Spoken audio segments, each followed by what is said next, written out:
Hi, everyone. This is Yasmin, and welcome back to the Risk Being Seen podcast.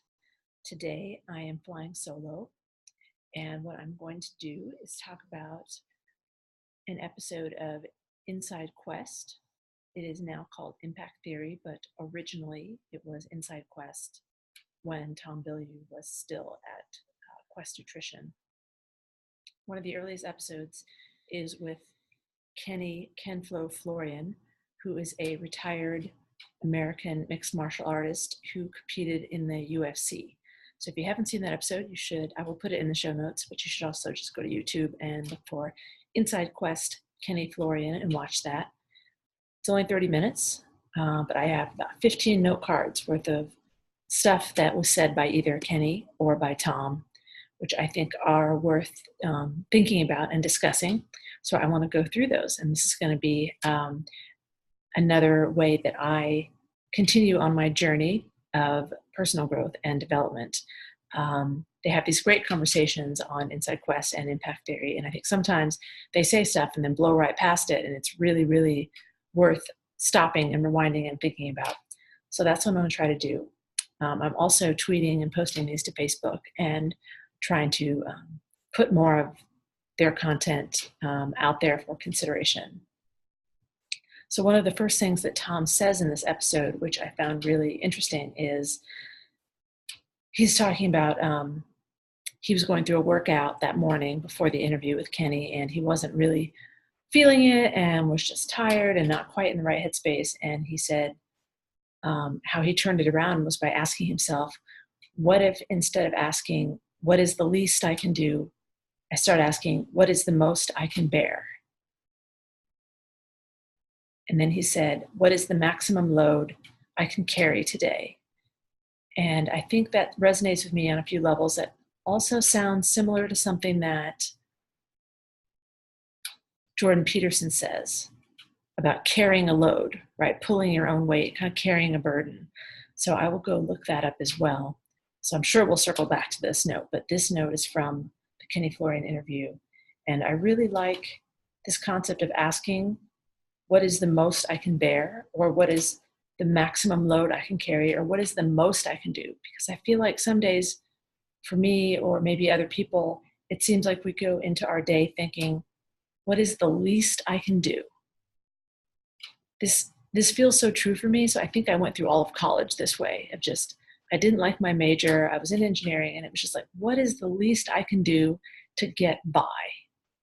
And I think it's really easy and kind of disappointing when I think about it, to think about how many times in life I've done that.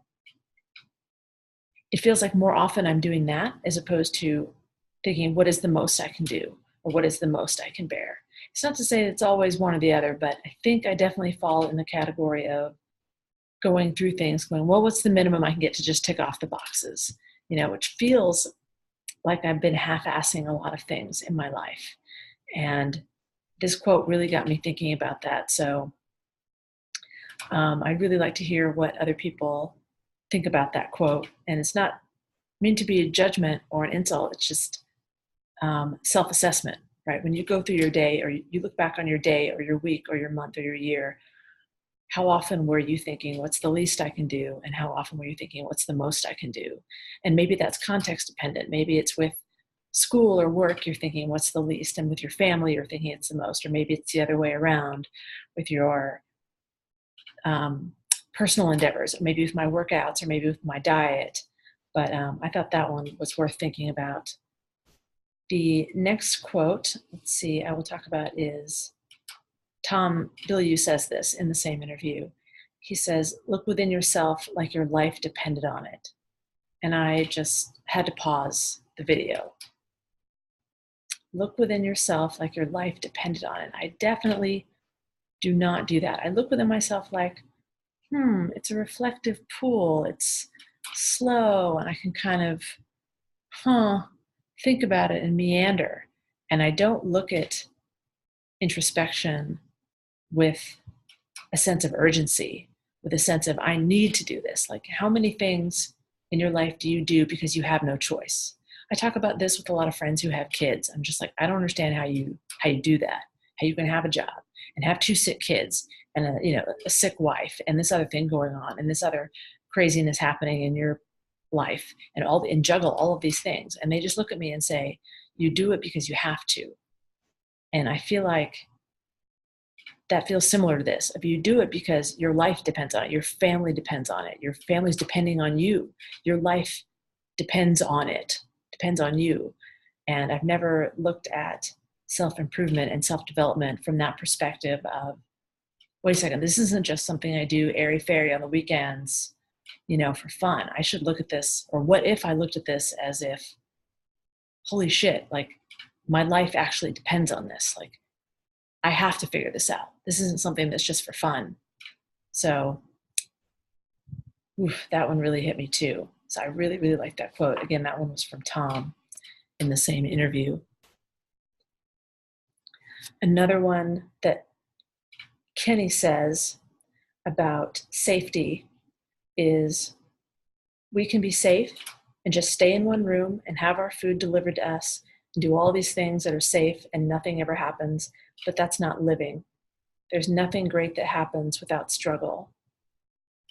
And I identified with that. I pulled this one because I feel that I have lived a very safe life. I don't like being in cars, so I kind of just avoid going anywhere that's a 4 or 5 hour drive or much of a drive at all. I don't like being on airplanes, so I don't really go there. I don't like crowds, so I generally don't go into places with crowds. I don't like loud noises, so I don't like to go places with loud noises, like loud restaurants and stuff. And those are just some really normal and silly ways of how I've sort of made my world a little bit smaller by being safe and comfortable. So he's saying here, we can be safe and just stay in one room and have everything delivered to us and be safe, but nothing great happens without struggle. And if you live a safe life, that's not living, is what he kind of says. Again, this isn't a judgment. It's just, I'm reflecting on this and I'm looking at my life and I'm thinking, how much I thought I was really smart, right? By not putting myself in all these situations that I don't like. I'm like, oh, I'm really clever. I know what things I don't like, so I just don't put myself there. And I thought that was smart. And now I'm like, I'm still on the fence about this. Is that smart or is that weak? Is that cowardice? I don't really know. I'm still working that one out. But he said this, and it's making me stop and think about my life. I mean, surely this podcast has been a tremendous struggle, and I've reaped a lot of rewards from it, both personally and, well, mostly just personally, by putting myself out there. Again, it's called risk being seen. So clearly I have issues with putting myself out there. But I think it has enhanced my struggle a lot. It's kind of like if I was walking before going through this podcast, now I'm running faster. Like I'm seeing more improvement, and it's definitely escalated or improved my growth because of the things that I have to do to put out this podcast, or the things I have to think about, or all the content I have to consume. Or, I watched this episode with Florian probably 10 times. I'd seen it a couple times before, and when I sat down to take notes on it, I watched it at least 10 times and stopped and wrote stuff on note cards and then rewinded it, played it again, and looked at the YouTube transcripts and tried to paraphrase and stuff. So it's definitely making me soak things in at a deeper level. So it's another one to consider. I'll say this one again because it's kind of long. We can be safe and just stay in one room and have our food delivered to us and do all these things that are safe and nothing ever happens. But that's not living. There's nothing great that happens without struggle. So that's number 3. All right, what do we want to do for number 4? Okay, this is from the same episode. Tom says, hard work pays off. It does. And I'm going to relentlessly self-assess. I'm going to look at what am I doing right? What am I doing wrong? What's working and what's not working? And what I think what's great about this is when we think about introspection, we don't really know what that means. It's like, oh, I look inside myself and I kind of think, you're not quite sure what the questions are, but I like this one. about relentlessly self-assessing. And it gives you 4 questions right off the bat to ask yourself, right? What am I doing right? What am I doing wrong? What's working? And that's what's not working. I think those are 4 really great questions. I need to come back to that because questions are another topic for me that I want to come back to. Questions. Yeah, so you can look at that in your life or in a relationship or with your personal growth or with your workouts or with your food or health or whatever it is that you're dealing with. Maybe it's a relationship at work or outside of work, or your own performance at work or outside of work. What am I doing right? What am I doing wrong? What's working and what's not working? And maybe something you think that you're doing right is actually not working. So maybe, those 2 questions might give you weird answers that you have to stop and go, well, that doesn't actually make sense. It might be working for me, but it's not working for them. Or I think I'm doing it quote unquote right, but it's not working for this other person. So from their perspective, it's actually not working, or I'm doing it wrong. So I think that is a great way to self-assess and actually introspect, but being less ambiguous and open-ended about it. Just actually asking you these questions. What am I doing right? What am I doing wrong? What's working and what's not working? So I really, really like that one. And that's going to be another episode, which I'm very excited about. What's next? Okay, this is Kenny. If you are stuck in an ideology or mindset, you think within that realm. You only think within that realm. But if you don't have any ideologies, if you don't have any kind of structures, the world is yours. And I like the way he puts this. Tom Bilyeu has definitely talked a lot about mindset, which is a book by Carol Dweck. So that's on his Impact Theory book list. Just check that out. But I like how Kenny says this. If you have a strict, ideology or mindset, then those are the bounds. Those are the limits and stuff inside your mind. You're always going to think and act within that realm. But if you are flexible on those, you don't have to tear them down. But if maybe the walls and the limits and your mindset is a little bit porous, then you can think outside of that and go beyond that. So I really like this one. If you're stuck in an ideology or mindset, you only think within that realm. But if you don't have any ideologies, you can have any kind of structures. The world is yours. So I thought that was really good. I like how he put that. Let's see. Here's one. Tom is talking to Kenny, and he's saying to him, "You have taught me so much by the way you've responded to your losses, because we wouldn't have gotten to see how your mind responds to failure." So I really like this one in the realm of failure and loss and response. We all wish that we just went through life and we wanted everything and everything was easy and everything came to us, but we wouldn't really learn anything that way. And we wouldn't learn about the kind of people that we are, because it's really easy to respond to success and winning all the time. You just go, woo, yeah, I'm awesome. But it's really through your losses and failures and challenges that you really find out the kind of person that you are. So this is a very kind of common theme or topic, I think. A lot of The Obstacle is the Way by Ryan Holiday. A lot of Stoicism is about this, about how you respond to things and how we can choose a response to things. But you really learn who you are when the chips are down as opposed to when the chips are up. So that's another good one to think about.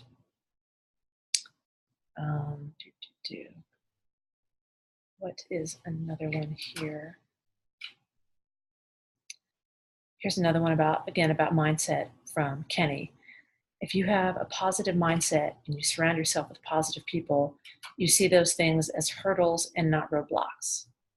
And what I liked about this one, or what made me stop and think, was that there's a difference between hurdles and roadblocks, but we treat them all as the same thing with the way we're using language these days. So roadblock, hurdle, obstacle, these are all things that I can't get through. it's stopping me. But if you think about it, a roadblock kind of implies, yeah, you sort of can't get around it, or maybe it's hard. A hurdle is just something you're supposed to jump over. It's not supposed to stop you. It's just supposed to make you do something different. So this brought some clarity to me about, don't bucket everything as an obstacle or that's something that's going to stop me completely, because that's not necessarily the case. When you run into something, if it's a relationship again, or a work thing, or a personal project, or a relationship, or whatever it is, stop and say, if you label it as a roadblock, you're potentially limiting your options. Going back to that other quote about, your mindset and your ideology. If you label something as a roadblock, then your brain thinks it's a roadblock. But if you label it as a hurdle, then maybe your brain will go, oh, wait, that's just something I have to jump higher, or I have to, go over it in a different way. So I can respond to it in a different way. Instead of just walking, if it's a hurdle, I have to step over it or jump over it or find a way to get over it. So that one was a good one for me. I feel like I have another one in here about obstacles. Yeah, the differences between obstacles and hurdles. Where is this one? Yes, here we go. Kenny in the episode is talking about how he had just gotten a dog, and they visited all these dogs, and he picked the one dog that bit him. And he kind of tells the story. It's pretty funny. You should watch it. Anyway, he's talking about how fearful the dog was, and that's why it bit him. And so they took him home, and he said they just started to reward the dog for little accomplishments to build his confidence. So they take him out for a walk, and they reward him, or they just started kind of showing him love and appreciation and rewards for the little things that he did well, and how that built up his confidence. And he works for those rewards, the little dog, he works for those rewards. And I know it seems funny to use dog training as an analogy for how we should behave, but it is something to think about. Kenny says that we need accomplishments. We need challenges, tasks, and obstacles to overcome. And then we need to reward ourselves for those things. And basically what he was saying is we don't have enough challenges, obstacles, and tasks. And then even when we do have them and we achieve them or we accomplish them, we don't really reward ourselves for them. So we don't get the dopamine hit from it. And I thought that's really interesting. It's oh, maybe when I get through a workout, I need to stop and say, good job. You did the work. Now, you could take this too far and say, I'm going to go eat, an entire cheesecake for that workout. And that's maybe not appropriate, but you should at least give yourself challenges, tasks, and obstacles, and then give yourself a acknowledgement of that, if not a reward, just so you realize that, hey, I did something. I said I was going to do it. I did it. And so that builds your confidence. And what I think it also builds is your credibility with yourself. If you get up every day and say, I'm going to work out, and then you don't do it, some part of your brain, there's a part of your brain that says, I want to work out. And there's another part of your brain that talks yourself out of it. You're actually kind of, I think, damaging your own psyche. At least that's how it works for me. If I say I'm going to do something and I don't do it, then I'm teaching myself somewhere in my brain, I know that I'm not, what is the word? Living up to my own integrity. I'm degrading my integrity, I guess is how I might put it. Whereas if I say I'm going to do something and I do it, then I have credibility with myself. It's the same way if you have a friend who always flakes out on you, what do you think about them? You think, oh, they're a flake. But think about what you do with yourself too. If you're a flake to yourself, then you think you're flaky on some level. It may not even be conscious. But I think establishing credibility with yourself is also important. So going back to Kenny Florian and his dog, and what challenges are, tasks, and obstacles. I like those three words because a lot of people and a lot of memes online talk about goals.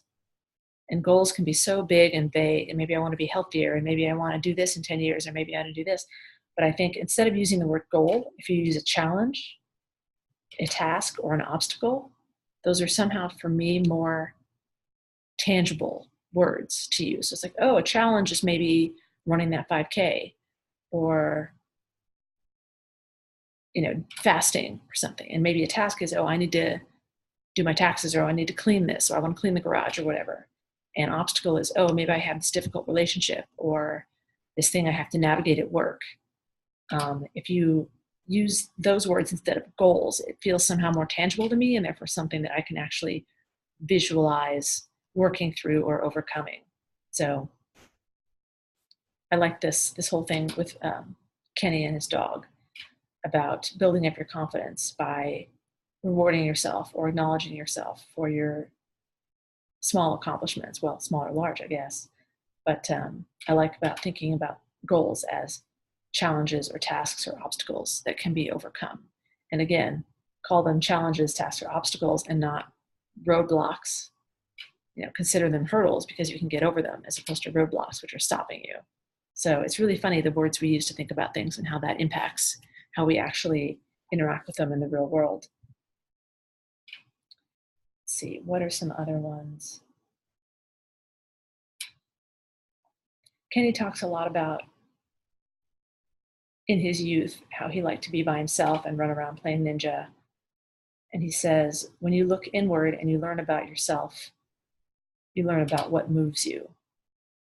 So he was saying basically, when you take time for yourself, you learn about what you like and what you need and what's important to you.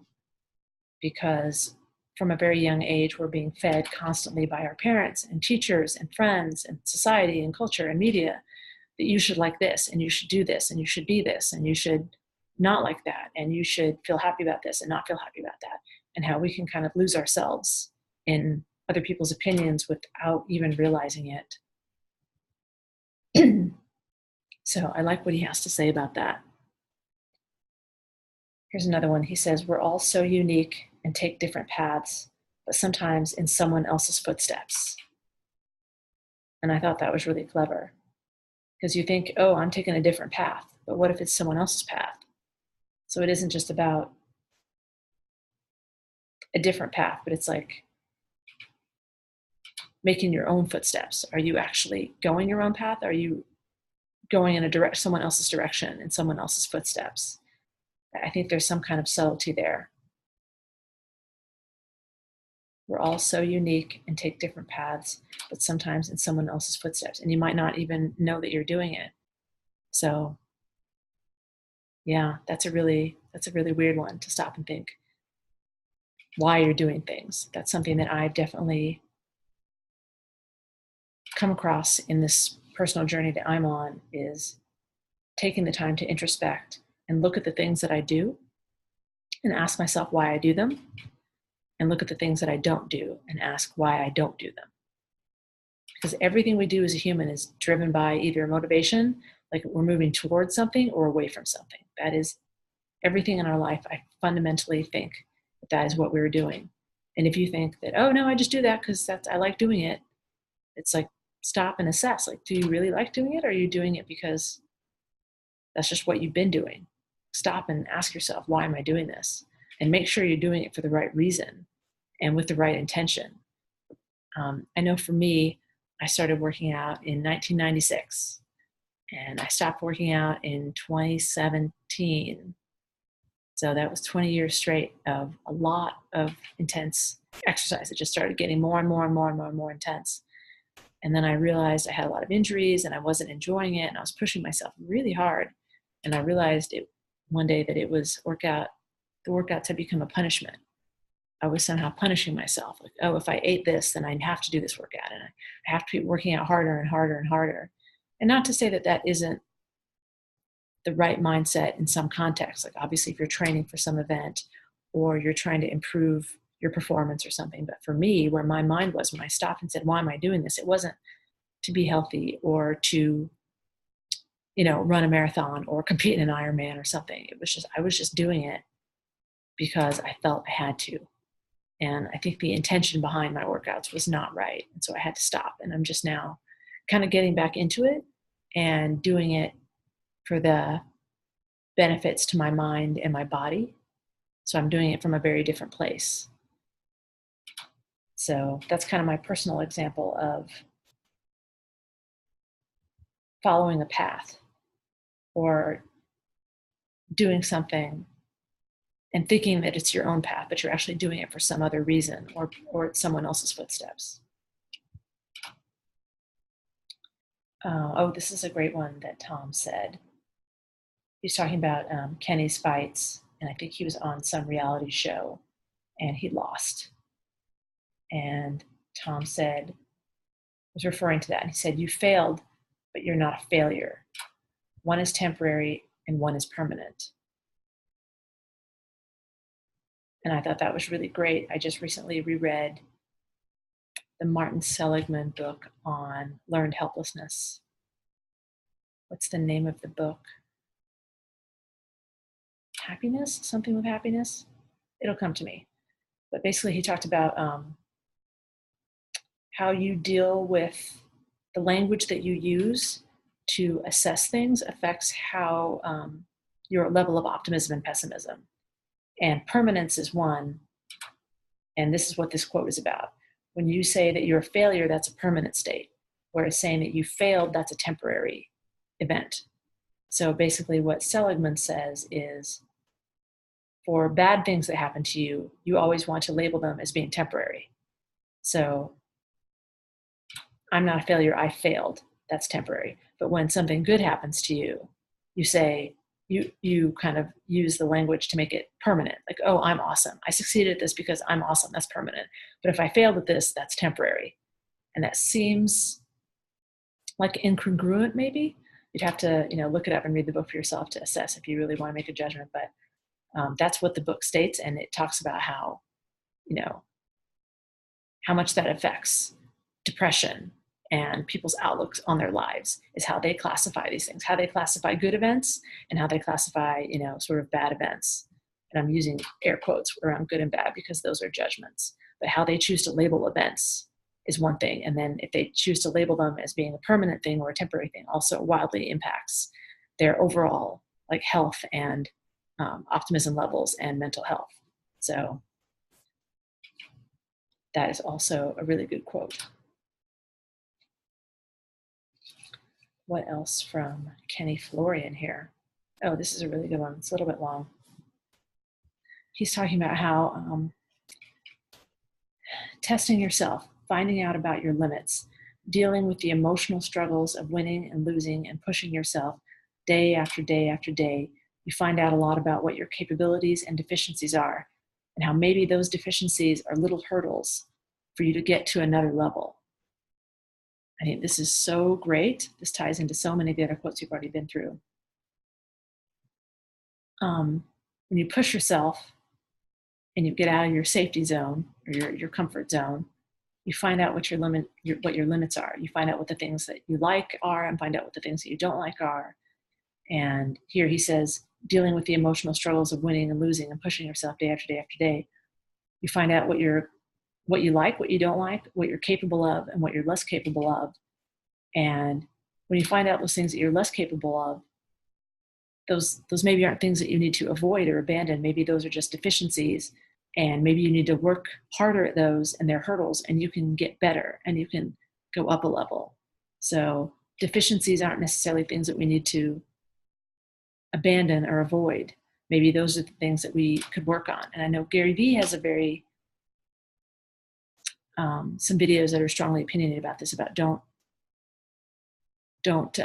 focus on your deficiencies, but focus on getting better at the things that you're good at. I think I'm quoting that right. So there's a couple of ways to look at this. And so I would just put this out there to you for whatever might resonate with you. But I really like this quote. Again, going back to the hurdles, labeling things as hurdles instead of roadblocks. And then maybe your deficiencies aren't something for you to shy away from. Maybe there's something for you to double down on in order to get better. Maybe you shouldn't throw your hands up and abandon that. And yeah, going back to the beginning of the quote, just about testing yourself. If you live in a safe life and have your food delivered to you and nothing ever happens, you don't ever struggle and you don't ever grow.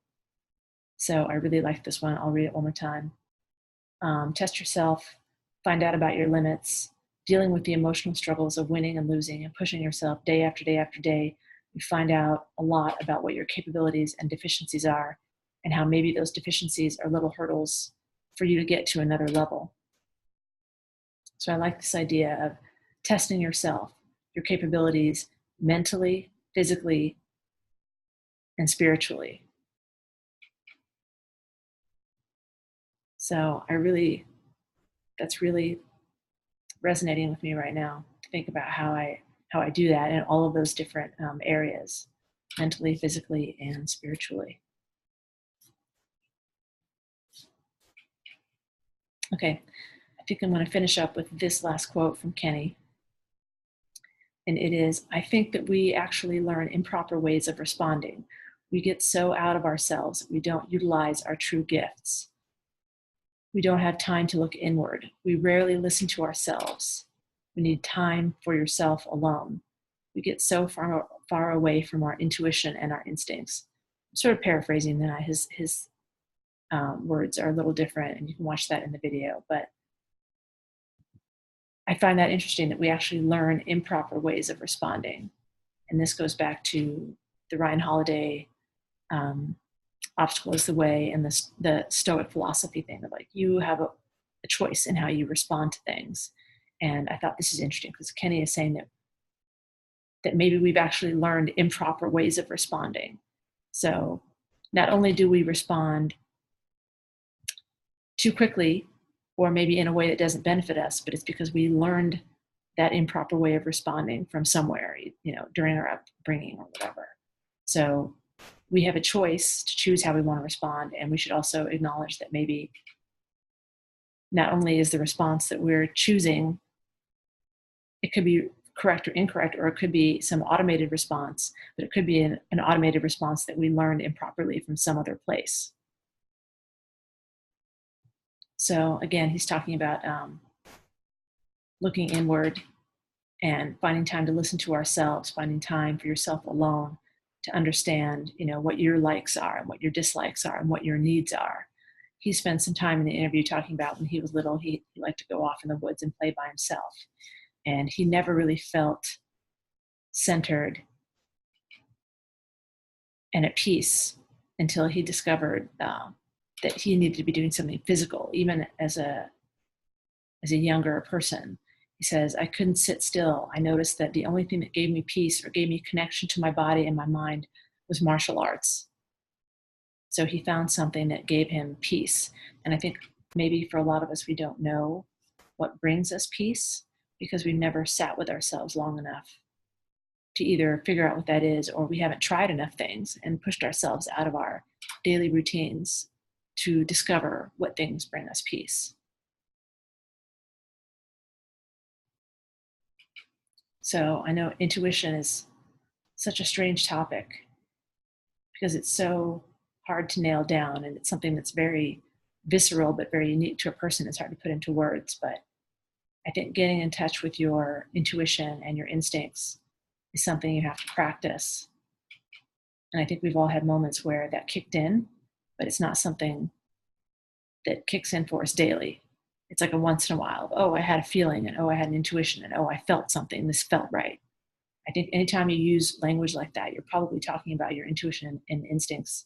And I think those are something that we can all get more in touch with if we listen for it. You have to give yourself time and space. And I think meditation obviously is a great way to do that. I know I've increased my meditation practice from once a day to twice a day. And even if one of the two or both of them are really, really crappy meditations where I'm just sitting there like a dog with a treat on its nose, like waiting for it to be over, and I can have the treat and be done. Even if it's crappy meditation, it's still good meditation. So I think that's a great way to sit with yourself and try to get in touch with your intuition. I do feel like things have been changing for me a little bit mentally in the last couple of weeks since I've increased it to 2 times a day. I think just occasionally in the midst of a conversation, I'll get some kind of insight and some deeper question to ask. And I'm like, oh, where did that come from? Because that hasn't come up for me before. And it's like, oh, I got some insight that I normally don't get. I'm normally just in the realm of when I'm talking to someone, either caught up in their outrage or caught up in my usual responses and stuff. And then suddenly there's been this like other element there that wasn't there before. So that's been kind of interesting. So that's not all of my notes on the Kenny Florian episode, but I think that's really the high points. So again, I will put the link in the notes for the Kenny Florian episode of Inside Quest with Tom Bilyeu, and I think it's definitely worth watching.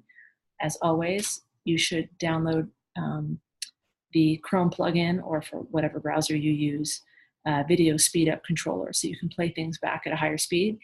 I firmly believe that you absolutely have to do that because you can get through so much more content that way.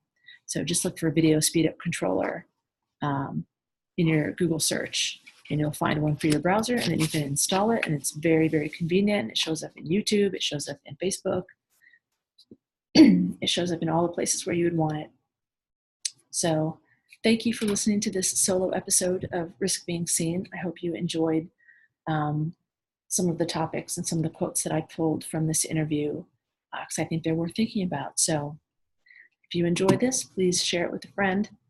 And thanks a lot for your time. Take care. Bye.